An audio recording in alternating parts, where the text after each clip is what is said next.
오늘은 거룩하고 축복된 대속죄일 절기날입니다. 오늘 내 죄 때문에라는 주제를 가지고 여러분과 함께 이 대속죄일의 크신 의미를 한번 되새겨보는 그러한 시간을 갖도록 하겠습니다. 대속이라는 그 의미는 죄를 대신해서 속해 주신다는 그런 뜻이 되겠습니다. 우리 죄에 대해서 죄 지은 그 개인에게 형벌이 돌아가는 것이 아니라 그 죄를 다른 사람이 대신할 때에 또 다른 어떤 짐승이나 또 다른 어떤 생명체가 그 사람이 지었던 죄를 대신할 때 그것을 대속이라고 이렇게 표현하고 있습니다.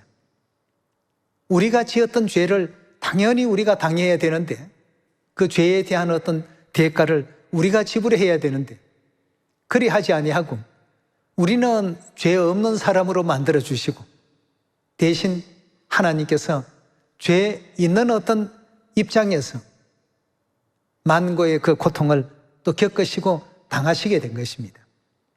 그렇다면 많은 우리의 어떤 그 죄와 허물들을 대속하시기 위해서 아버지 계시고 또 어머니께서 계셨다는 사실들을 지난 구약의 역사 가운데서 이해해 볼 수가 있습니다. 구약의 속죄제 희생제물들, 수송아지도 있었고 또 수염소도 있었고 또 암염소도 있었고 또 암양도 있었고 또 암송아지도 있었고 이런 짐승들을 통해서 아버지 어머니께서 얼마만큼 큰 희생과 고난을 통해서 우리 모든 인류에게 죄사함이라는 크신 은혜를 베푸시는가를 성경은 우리에게 일깨워주고 계시는 가운데 있습니다. 오늘 여러분들과 저는 오늘이 대속죄일이니까 성령 7월 10일에 지키는 절기인가 보다 이런 정도로 끝낼 것이 아니라 지옥에서 고난당할 수밖에 없었던 그 고난 가운데서 건져주시고 속량해 주신 아버지 어머니의 그 아픔을 기억하면서 하나님께 감사와 영광을 돌려야 되겠습니다. 이런 어떤 내용을 하나님께서 영적인 그 세계의 것을 이 지상에 있는 우리 인류 인생들이 잘 이해를 하지 못하기 때문에 제사의 제도 속에 그 모든 내용을 넣어 놓으시고 우리 인류 인생들에게 하나님의 대속의 그 은혜가 어떠했는가를 깨우쳐 주시게 된 것입니다. 그래서 3500년 전 모세 시대로부터 예수님 시대까지 약 한 1500년 그 장관 세월 동안에 계속 양이나 염소나 이런 짐승을 잡아서 희생의 제물을 바치게 함으로 말미암아서 죄가 그냥 없어지는 것이 아니라 어떤 한 개인이 죄를 지었다라고 한다면 그 죄는 반드시 누군가에 의해서 대속이 없이는 내 죄가 놓여지지 않는다는 사실을 율법 속에서 하나님께서 가르치고 계십니다.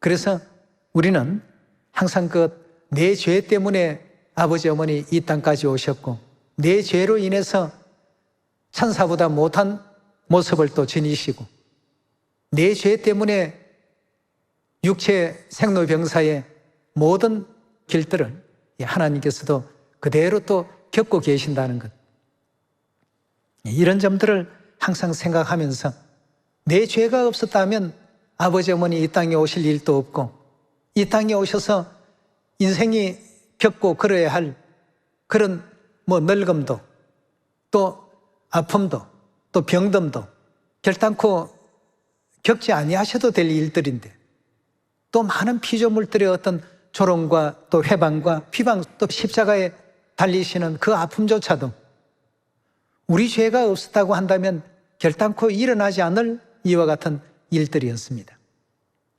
그러나 하늘의 죄인들을 살리시기 위해서 이 땅까지 또 오셨고 이 땅에 우리 죄인들을 사랑하셨기 때문에 당신을 희생하시면서까지 우리를 또 아끼시고 사랑하시는 이런 어떤 내용으로서 나타나게 된 것이라고 볼 수 있겠습니다.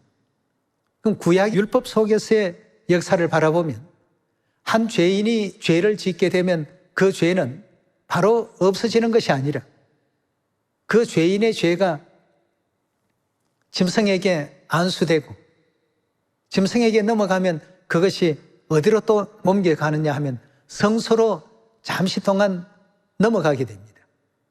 그럼 성소에서 그 죄가 머물러 있다가 1년이라는 긴 시간을 거치다가 이 대속죄일 날을 통해서 결국 그 모든 죄의 그 원흉인 사단으로 비유된 아사셀 수염소에게 그 모든 죄가 넘어감으로 말미암아서 그 아사셀 수염소는 광야 무인지경에 노임을 받게 되고 그 노예진 그 상태에서 배회하다가 결국 그 광야에는 먹을 것도 없고 마실 물도 없는 곳입니다. 그래서 결국 거기서 헤매다가 이제 죽음으로써 모든 죄가 이제 사멸이 되는 죄의 어떤 그 역사가 끝이 나게 되는 것이죠. 그래서 죄라는 것이 그냥 뭐 죄 사해졌다 해가지고 금방 죄가 없어지는 것이 아니라 그 죄는 반드시 누군가 대신 짊어져야 된다는 것을 율법 속에서 우리에게 알려주셨고 그 율법 속에 등장했던 각종 속죄제 희생의 제물이나 또 속건제 희생의 제물이나 또 조석으로 드리는 조석 번제의 제물이나 이런 모든 제물이 결국 우리 죄를 대속해 주시러 이 땅에 오신 그리스도를 비유적으로 보여준 그러한 내용이었다는 것을 구약과 신약의 성경의 가르침을 통해서 하나님께서는 우리에게 분명하게 또 알려주고 계십니다.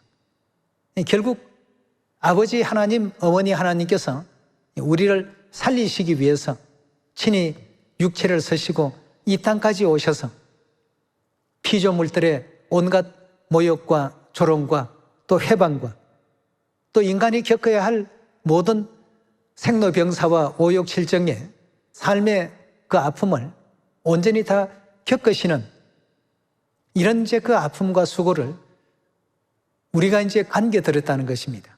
그래서 오늘 말씀의 제목이 내 죄 때문에 이런 일들이 벌어졌고 내 죄 때문에 이런 아픔을 드렸고 내 죄 때문에 채찍을 당하셨고 내 죄 때문에 십자가에 피 흘려 돌아가시는 만고의 어떤 그 참으로 하나님의 어떤 영광된 위치에서 절대 겪으실 수 없는 일을 이와 같이 겪게 하신 그 원흉이 바로 나 자신이었구나 하는 이 사실들을 우리가 생각하면서 오늘 이 대속죄를 통해서 참으로 뼈속 깊이 하나님 앞에 또 자복하고 회개하고 우리 위해서 베풀어 주신 그 위대하신 십자가의 그 희생과 사랑을 올바르게 또 이해할 수 있는 그런 여러분과 제가 되어야 되겠습니다. 그렇다면 오늘 이 대속죄일에 대한 이 규례는 구약에서는 어떻게 지켰을까? 레위기서 우리 16장 다 같이 한번 열어보도록 하겠습니다. 레위기 16장 6절의 말씀 함께 보겠습니다. 아론은 자기를 위하여 속죄제 수송아지를 드리되 자기와 권속을 위하여 속죄하고 또 그 두 염소를 취하여 회막문 여호와 앞에 두고 두 염소를 위하여 제비를 뽑되 한 제비는 여호와를 위하고 한 제비는 아사셀을 위하여 할지며 아론은 여호와를 위하여 제비 뽑은 염소를 속죄제로 드리고 아사셀을 위하여 제비 뽑은 염소는 산대로 여호와 앞에 두었다가 그것으로 속죄하고 아사셀을 위하여 광야로 보낼지니라. 여기에 지금 보니까 제사장들을 위해서는 속죄제 수송아지가 드려진 바 되었지만 백성들을 위해서는 수염소가 이제 드려진 바 되었습니다. 대속죄일에 나타나는 가장 뚜렷한 어떤 절기의 그 예식이 있다라고 한다면 두 염소를 이제 취해서 하나는 속죄제 염소로 하나는 아사셀을 위한 염소로 이렇게 해서 결국 아사셀 염소에게 그 안수해서 광야 무인지경에 놓아보내게 되면 이제 그 아사셀 수염소가 배회하다가 이제 멸망한다는 그 내용을 레위기 16장에 담고 있습니다. 이 두 수염소의 어떤 그 내용을 통해서 우리 죄가 어떻게 소멸되는가의 그 과정을 정리해 볼 수가 있습니다. 20절로 넘어가 보겠습니다.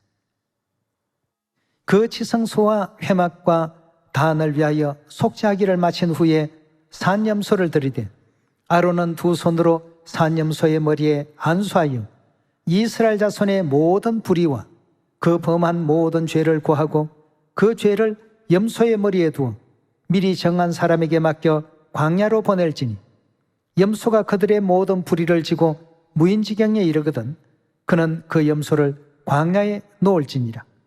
자, 이렇게 해서 이제 광야에 놓게 될 것 같으면 거기는 물도 없고 풀도 없고 염소들이 먹고 살만한 양식도 없습니다.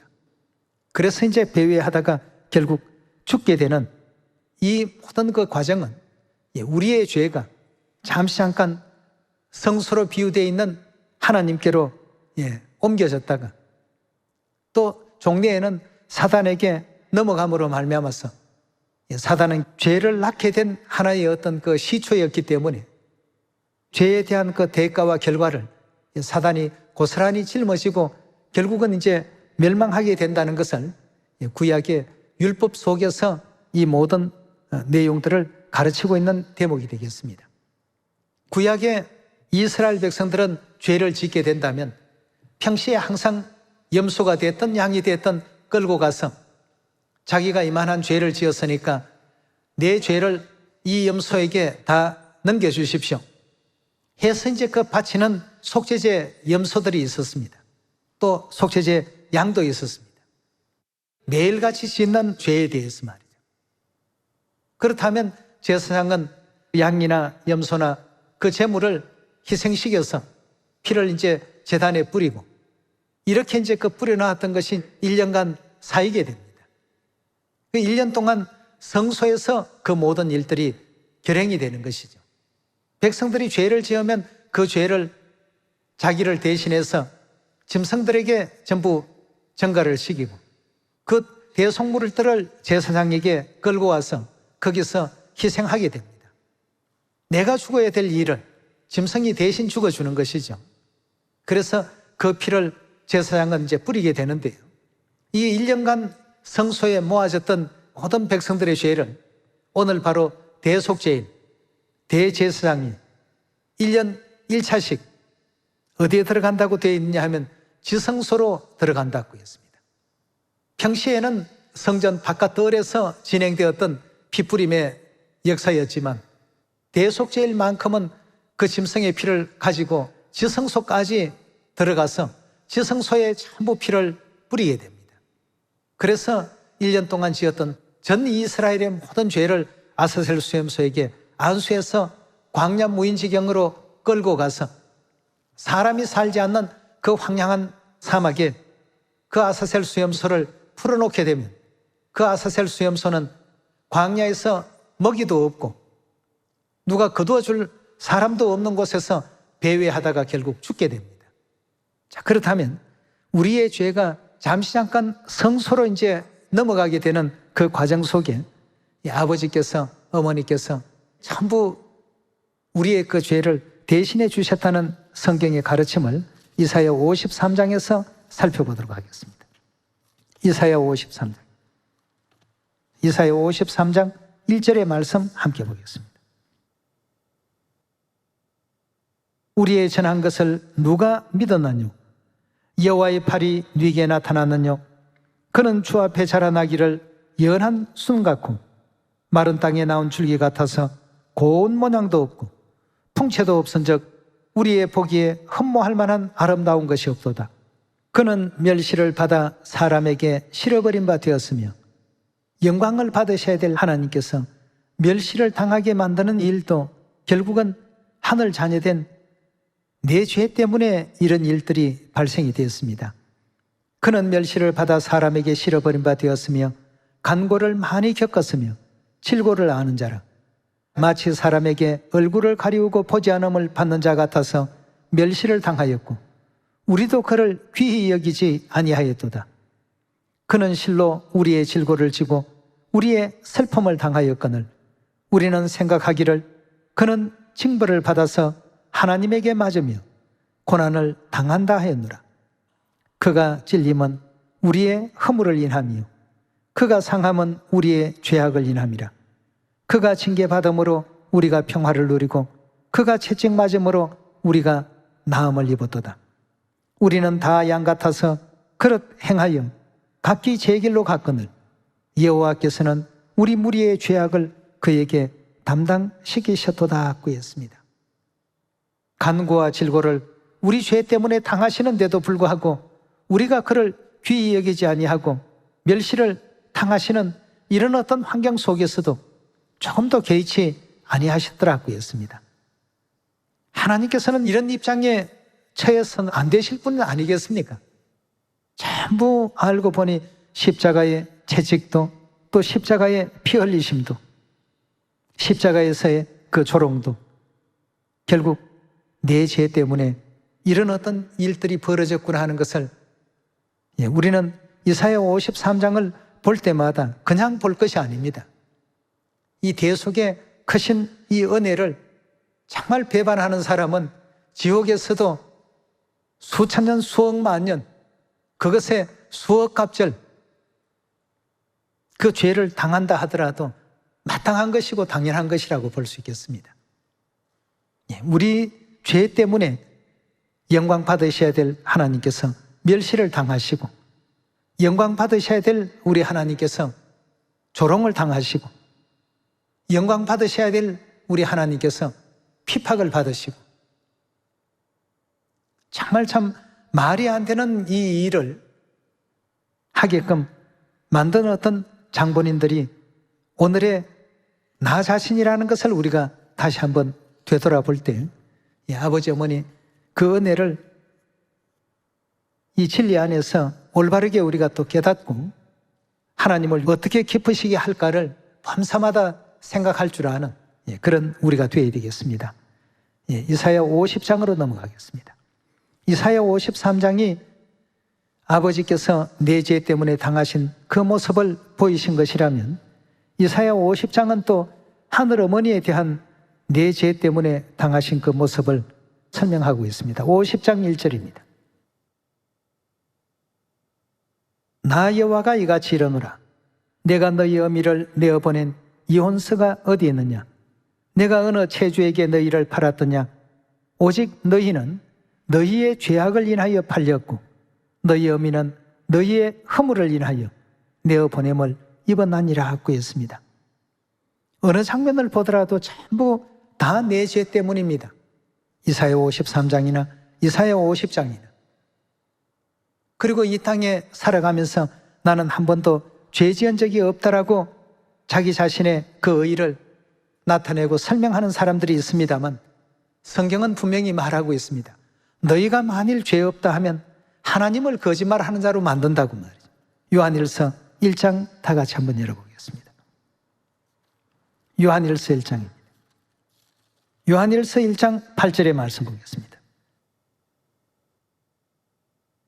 만일 우리가 죄 없다 하면 스스로를 속이고 또 진리가 우리 속에 있지 아니할 것이요 만일 우리가 죄를 자백하면 저는 미쁘시고 의로우사 우리 죄를 사하시며 모든 불의에서 우리를 깨끗게 하실 것이요 만일 우리가 범죄하지 아니하였다 하면 하나님을 거짓말하는 자로 만드는 것이니 또한 그의 말씀이 우리 속에 있지 아니하니라 하고 했습니다. 이 말씀은 쉽게 얘기한다면 하나님의 이름을 걸고 우리에게 알려주신 영적인 어떤 세계의 것이라고 볼 수 있겠습니다. 정말 내 죄 때문에 이런 일을 겪게 만들었고 내 죄로 인해서 하늘아버지 어머니께서 육체 장막 서시고 그 하늘의 영화로운 영광도 다 뒤로 하신 채 이 땅까지 오셨구나 하는 것을 생각할 때 범사마다 내 죄 때문에 일어난 이와 같은 일을 재범되지 않도록 노력할 수 있는 우리가 되어야 되겠습니다. 그래서 우리의 옳은 성도들의 옳은 행실은 어머니 세마포의 아름다운 예복이 된다고 이렇게까지 비유해 주지 않았습니까?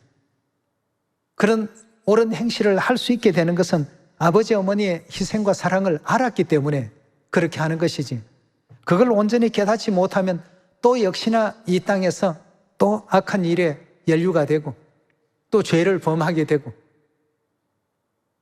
그런 일이 계속 반복되어질 수밖에 없습니다. 이제 죄 사함을 위해서 올려질 수 있는 이 대속죄일도 앞으로 얼마나 더 있을지도 모를 일입니다. 지내놓고 보면 이제 마지막으로 행했던 일들이 우리 지난 역사 속에 너무나도 많습니다. 그 일이 계속 이루어질 줄 알았는데 어느 순간에 되돌아보니까 이것도 벌써 다 지났고 저것도 벌써 끝이 났고 마지막인 줄 모르고 살아오는 우리의 그 삶들입니다. 절기도 이것이 마지막이라고 생각해 보신다면, 또 대속의 은혜도 이것이 마지막이라고 생각한다면 오늘 베풀어 주신 이 은혜가 얼마나 참 크고 또 두렵고 감사한 일인가를 우리가 잊어서는 아니되리라 생각합니다. 예수님께서 구약의 속죄의 어떤 희생제물로 이 땅에 오셨음을 마태복음 20장에서 설명하신 내용을 살펴보도록 하겠습니다. 마태복음 20장입니다. 마태복음 20장 28절의 말씀 보겠습니다. 인자가 온 것은 섬김을 받으려 함이 아니요 도리어 섬기려 하고 자기 목숨을 많은 사람의 뭘로 주려 했다고요? 대속물로 주려 함이니라 하고 했습니다. 이 땅에 오신 그 이유 중에 하나가 많은 사람의 그 죄를 대신 속해주기 위해서, 이 십자가의 희생의 제물이 되어주기 위해서 이 땅에 오신 이유 중에 하나라고 했습니다. 그렇다면 우리는 하나님의 그 대속의 크신 은혜를 그냥 십자가에서 우리 위에 피 흘려 돌아가셨다가 아니고 거기서 하나님의 크신 희생의 그 사랑을 전부 배우고 깨우쳐야 되겠습니다. 그래서 로마서 13장의 말씀 우리 한번 더 열어보도록 하겠습니다. 로마서 13장 10절의 말씀 보겠습니다. 사랑은 이웃에게 악을 행치 아니하나니 그러므로 사랑은 율법에 뭐라고 했습니까? 완성이라고 했습니다. 우리가 율법을 잘 들여다보면 안식일에 오전 오후에 드리는 상번제의 제물이 있고, 또 각종 절기에 드리는 유월절 제물이 있고, 또 무교절의 제물, 또 초실절의 제물, 칠칠절, 나팔절, 대속절, 초막절, 모든 어떤 절기에 제물이 있습니다. 그 제물들을 가만히 살펴보시면 전부 그 속에 뭐가 있느냐 하면 희생이 있습니다. 그 죄라고 하는 것은 피 흘림이 없은 즉 죄사함이 없다라고 말씀을 주셨는데, 그 피 흘리는 이와 같은 아픔이 있고 고통이 있어요. 우리가 겪어야 될 일들인데 대신 그 길을 걸어가 주신 분이 아버지시고 어머니십니다. 그래서 순념소나 암념소의 제물들이 항상 구약율법 가운데 명시가 되어 있습니다. 속죄의 제물로 암양이나 암념소가 사용이 되었습니다. 그래서 아버지께서 이 땅에서 올리워 가시면서 어머님 말씀 잘 들으라고 말이죠. 우리 위해서 베풀어 주신 그 모든 희생과 사랑을 결국 우리가 새 언약을 배우고 옛 언약을 배우고 율법을 깨우치고 율법을 공부하는 어떤 그 모든 이면에는 그 율법의 가장 중심에 뭐가 있었냐 하면 하나님의 희생이 있었다는 걸 우리가 또 기억해야 되겠고, 그 희생은 다름 아닌 하나님의 위대하신 사랑이었다는 걸 이해해야 되겠습니다. 그래서 이 사랑이 옛 언약의 율법과 새 언약의 율법에 뭐가 된다고 했습니까? 완성이라고 했습니다. 결국 알고 보니까 그 속에 하나님의 위대한 사랑이 없었다면 이 같은 일을 결단코 하실 수가 없고, 우리 위해서 내 죄 때문에 이런 일을 겪으시면서도 하나도 우리에게 탓하지 아니하시고 우리를 또 널리 용납하시고 또 받아주시고 오래 참아주시고 이런 어떤 삶을 아버지 어머니께서 걸어가셨구나. 이 위대한 사랑을 또다시 배반한다면 지옥 중에도 최고의 지옥으로 갈 수밖에 없는 그런 어떤 입장이 되는 것이 지극히 당연하고 당연하다고 이렇게 볼 수 있겠습니다. 그래서 성경은 말하고 있습니다. 하나님의 이와 같은 위대한 희생, 즉 사랑은 율법을 연구하고 연구해서 끝까지 가보니까 결국 하나님의 그 사랑을 거기서 발견할 수밖에 없습니다. 옛언약 안에도 새언약 안에도 말이에요. 옛언약은 새언약의 그림자이기 때문에 희미하게라도 보여주셨고, 새언약 와서는 우리 죄를 대신해서 십자가에 피 흘리시는 그 광경을 직접 목독케 하신 그 내용이 있지 않습니까? 그래서 우리에게 새언약을 주실 때 어떻게 하라고 했습니까? 요한복음 13장 34절에 새 계명을 주노니 어떻게 하라고요? 서로 사랑하라. 내가 너희를 사랑한 것 같이 너희도 서로 사랑하라. 내가 너희에게 베풀어준 그 사랑을 너희도 그대로 형제 자매들에게 베풀라 하고 했습니다. 우리가 아직 죄인 되었을 때, 우리가 의롭지 못할 때, 우리가 아직까지 하나님의 위대하신 사랑을 깨우치기 이전인데도 그래도 끝없는 사랑을 베풀어 주신 아버지의, 어머니의 그 위대한 사랑을 우리 다시 한번 마음 깊이 아로새기시면서 이 대속죄일을 통해서 그냥 오늘은 죄를 용서받는 날이다, 야 신난다 이럴 것이 아니라 그 죄 용서함 받는 그 이면에 누가 나의 이 죄값을 치르고 계시는가를 그 뒤도 또 볼 줄 아는 그런 영적인 안목을 가지고 우리 형제 자매들을 이런 아버지의 마음과 어머니의 마음을 가지고 남은 모든 시간 속에 잘 보살피고 돌봐서 영원한 또 천국까지 이룰 수 있는 여러분과 제가 꼭 되시기를 부탁드리면서 오늘 말씀 내 죄 때문에 이것으로 마치도록 하겠습니다. 감사합니다.